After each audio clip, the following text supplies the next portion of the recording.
What up, YouTube? J-Dub here, and I apologize. I know I haven't posted a video in a while, but I've been very busy. So basically, this is going to be a 4,000-mile review video of the Indian Challenger, my 2023 Dark Horse. And it finally is a sunny day out, and I guess could show you guys the paint in the sun. Finally, I know you guys have been waiting, and I apologize. It just has not been nice out.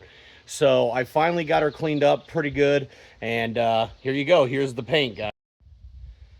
All right, so this is the paint up close, and I tell you what, guys, it is just awesome. It is flawless in how nice it came out. Once again, these are going to be replaced soon. I'm still waiting on the paint for them. It gives you a good shot of just how much pearl and metallic is in this paint. Like I said, it is beautiful. It came out super bright white, but there is a boatload of metallic and pearl in it, and that's exactly what I was going for. So, yes, sir. That is just gorgeous right there.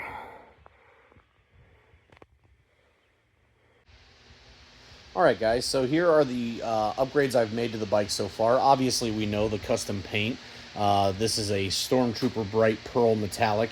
But starting with the front, the driving lights. Those driving lights are from Indian. They are pretty bright in a rearview mirror. I have not actually had it out at night, though, to test it. That is another video I want to do and update you guys what I think of the driving lights. So that's going to be one thing that I still need to make a video on, is the update on the driving. Next is the Pursuit brake pedal. Guys, in my opinion, this is probably one of the best upgrades you can get for the money. I was not a fan of the peg. I wasn't a fan of the peg when I first got the bike, and when I first did that trip down to West Virginia with the bike. I much prefer a fatter brake pedal, and the Pursuit brake pedal is just fantastic. Like I said, it's about $186, I think, or something like that, if you go with the upgrade, or if you go with the kit from Indian. I'll have to link the video to that me actually installing that, because that's got the link for the actual kit. So, rear crash bars, absolutely imperative in my opinion. If you were to drop this bike, especially now that I got this new pretty paint, I would much rather see the crash guard get damaged than the brand new paint on the bike. If you have a 2021, or I can't remember if it was 21 or 22, they started putting the front crash bars up front. Awesome upgrade. I'm glad that they did that. For sure, if you don't have them on there, you need to put them on there. It is a very, in my opinion, one of the most important upgrades you can make to the bike. But the rears, for sure.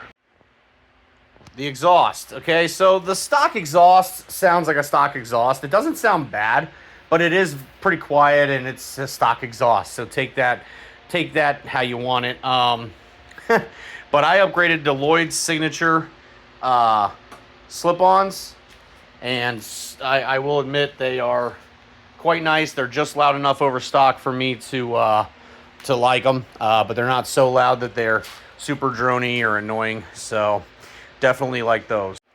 The Custom Dynamics bag lights, guys, I think this is just an absolute must-have mod on here. They are very bright. They operate as run, turn, and brake, and I love them. They're bright, and everybody's told me how bright they are behind me. They don't have any issues seeing me. So, yeah, no, definitely a worthwhile upgrade. This is the Ultimate Seat Relocation Kit. It moves the backrest, or the trunk, back about 1.5 inches, and even if you don't have the Ultimate Seat, if you're going to upgrade your seat to something bigger, I think this is a nice mod, simply because it gives you more room between passenger and driver, and I love it. I think it's great. The only downside is I don't like the fact that the quick disconnect isn't an option, and all you got are these acorn nuts now holding your bags on. But I like the room more so than I like the convenience of the quick disconnect. So that's definitely a worthy option, in my opinion. Next up is the Kuryakan rear heel shifter. Guys, if you're going to go with the heel shifter, in my opinion, you got to go with the Kuryakan one. I did not like the Indian one at all. It sat up on here. It just took up too much room on the floorboard. This was a much nicer option, and I do not regret it even in the slightest. I really, really do like, I really like the heel shifter. Extended reach handlebars. This has become very nice. These are from Indian, but they're powder coated by witch doctors. Quite a nice option to have. It brings you back about 1.5 inches for shorter riders. Like I said, I'm only 5'9", and I definitely like the additional. The more bend I have in my arm, it's a much more comfortable riding position. I could stand for these probably to go up about another inch, but for the most part, these are pretty fantastic. If you're looking for a phone holder, quad lock, guys, I'm going to stand by them. I'm not endorsed by them. I wish I were. I was. These are fantastic. I absolutely love the quad lock. These are Avon Air Cushion grips. Once again, I wasn't super thrilled with them at first, but the more I ride the bike, the more I'm actually really, really liking these. You always got a good grip on the handlebars, and they fit around. They're a little thicker than the stock Indian ones, so I definitely, the more I ride, the more I'm actually really, really liking the upgraded grips. Klockwerks windshield. Once again, guys, I definitely think it's a much better option over the factory Indian one. It's got the flare up at the top here. It's got the wings on the side, a little bit more air deflection. Once again, picker's choice. This is going to be very heavily dependent upon the rider, what windshield or windscreen he likes. So, but for me, this is the 11-inch, and it's working quite well. So yeah, guys, that's going to be basically the mods that I've done to the bike so far. Sorry, it's bright out here. All the mods I've done, I'm very happy with. Like I said, the only one that I had to do something different was the heel shifter. I originally went with the Indian Pentacle, or the Chinese knockoff version of that, and I upgraded to the Kuryakan one, and I much prefer the Kuryakan one over the Indian one tenfold. I would have just left the heel shifter off if I had to stay, if the Indian one was the only option, because I didn't like it at all. So, I've done the maintenance. I've done all the maintenance on the bike. It's been done at a dealership thus far. 500-mile break-in service was done. The 2,500-mile service was done, and here probably I'd say within the month I'm going to be getting the 5,000-mile service done. So I'm doing that more or less while the bike's under warranty. That way, guys, I've been around dealerships and stuff for a long time. I've worked at them, and I understand guys who do their own maintenance, and I'm all about it. I'm not against doing your own maintenance. I actually encourage it. But while the bike's under warranty, I let the dealership do it. That way, there's absolutely zero issues whatsoever about them being able to deny a warranty claim. And that's just my opinion. Now, I know that by law and all this stuff, I'm not here to get into an argument about whether or not they can actually not honor warranties or whatever. That's not what the point of this video is. I'm just saying, for me personally, for my own clear, state of mind, I'm going to keep having it serviced at the dealership until the warranty runs out. That way I don't have any issues whatsoever with warranty work if I need it. But that brings me to the next thing. I have not had to have this bike go in for anything. I have done the normal service intervals. Now, granted, it only has 4,000 miles on it. Now, I know there are some guys that are pumping 10, 15, 20 plus thousand miles a year out of these motorcycles. There's guys on the Facebook forums I see all the time. They're rocking 60, 70,000 miles already on 2021s, 2022s, and I think that's incredible. I think that's great. It shows the reliability of the bike, and it just further cements my my liking of the motorcycle. Okay, so anyway, but yeah, guys, like I said, this bike has just been incredible. Um, like I said, I haven't had any real issues with it. Even the battery situation, that's kind of a known thing on these bikes.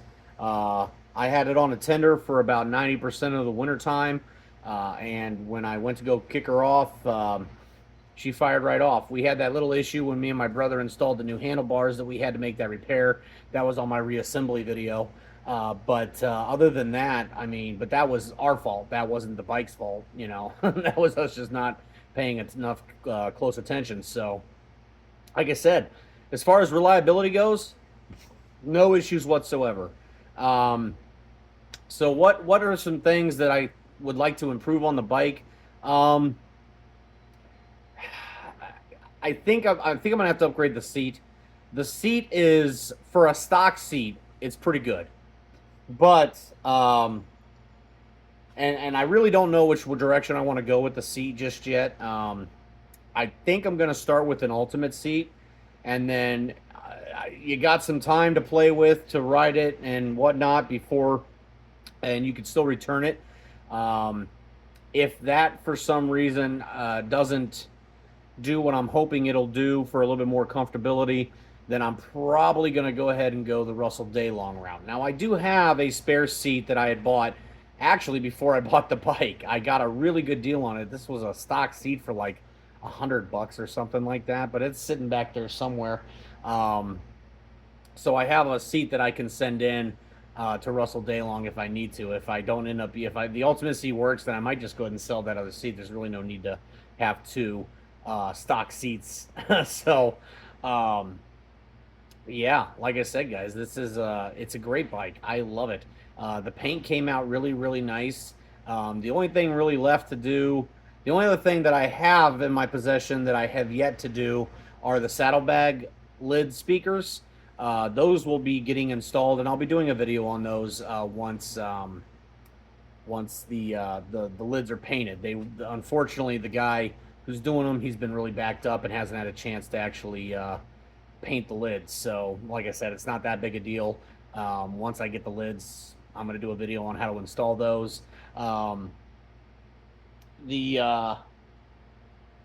Like I said, it's everything else is pretty much done, guys. I'm actually really impressed how much stuff I actually was able to get done over the wintertime and everything. Like I said, I need to shoot up a follow-up video on the driving lights. Once I actually get those at night, I can show you guys some some video at night of what it looks like going down the road. If they make a difference, I think they will, but I don't know. Now I know the go-to headlight is the LP6 from Baja, and I've seen that looks like it's a very, very bright light, but it's also, I mean, it's $1,000 for a headlight. It's crazy. I don't know. I don't know. I mean, the stock headlight I don't think is terrible. With the driving lights, I would think that would be pretty sufficient, but once again, I don't know. That's a lot of money for a headlight. But then again, $1,100 for a seat's a lot of money for a seat. So we'll see how that pans out. I had considered upgrading the rear passenger pegs, the floorboards, but the wife doesn't seem too concerned about them. She actually doesn't mind the pegs, so I don't know if we're going to be doing anything down that route. One thing I didn't shoot on video there was I do have the backrest, the Indian backrest. The only thing that's weird about the Indian backrest that I say I kind of had a problem with, but I don't know the circumstances of it because I didn't notice it until literally last week. And that was when I went to go put it back on, because me and her went for a ride last weekend. I noticed that one of the rubber grommets that sit on the fork end that you hook into for the onto the bushings was missing that rubber grommet. I can't believe that I would have missed it not being on there. I'm pretty sure it was, but when I pulled it off, I'm guessing that rubber grommet came off and then fell, and I just didn't notice it. So I had to order a new one of those. Wasn't a big deal. I think it was like $8 from Indian, so that wasn't a big deal, but that was a thing. So, but the Indian backrest is fantastic if you have a girlfriend or what not. You need a backrest. The Indian one's fantastic. It works great. But yeah, guys, like I said, 4,000 trouble-free miles. It's the beginning of the summer, so I'm hoping that we're going to put a lot more on it. Um, I'd love to do another trip down to West Virginia or something, but unfortunately, most of my motorcycle riding buddies, they got stuff going on this summer, so I don't know if we're going to get around to that. Yeah, it's a great motorcycle, guys. I really, really do like it. Um, uh, there's been no issues, zero issues. So, like I said, this video is going to be kind of just because I don't really have a whole lot to report back from. Like I said, the issue with the extended reach handlebar wiring problem that I had, I think I already made mention of that in one of my other videos. Um, that was our fault. That wasn't the bike's fault. So, the things that I'd like to see improved, I don't know, guys. I mean, for a stock bike, it's pretty darn good. I mean, the power on this thing, the power on this bike is just incredible for what it is. 830 horsepower, or 830 horsepower, 830 pounds with the amount of horsepower and torque that it's got. This thing just gets up and goes.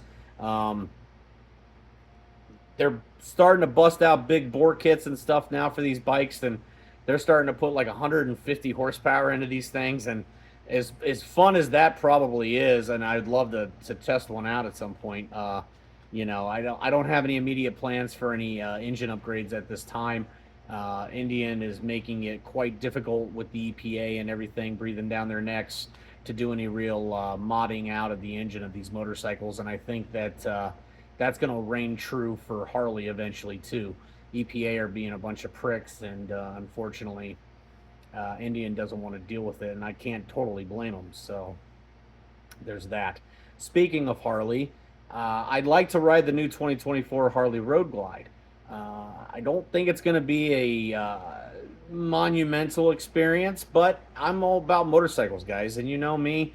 I'll ride anything, and so I have a plan to soon go and test ride a Harley Davidson new 2024. I'd like to play with that screen a little bit. I think that they did a really fun, good job. I think they did a pretty good job of upgrading it. It doesn't look too bad. I think it's kind of funny. It looks more like an Indian now than an that's another video completely. But yeah, I'm going to do that. So that's definitely going to be a comparison video that I'm going to do in the future. And yeah, like I said, guys, I think that's going to conclude it. If you have any questions, comments, or concern, guys, please, please, please leave a comment down below. I try my best to get to everybody in the comment section. I have been getting subs left and right, and I appreciate every single one of you. You guys are awesome. You guys keep me making videos, you know what I mean? And the channel's growing, and I appreciate that. And like I said, if there's videos you guys would like to see, please leave the suggestions down below. I try my best to accommodate when I can.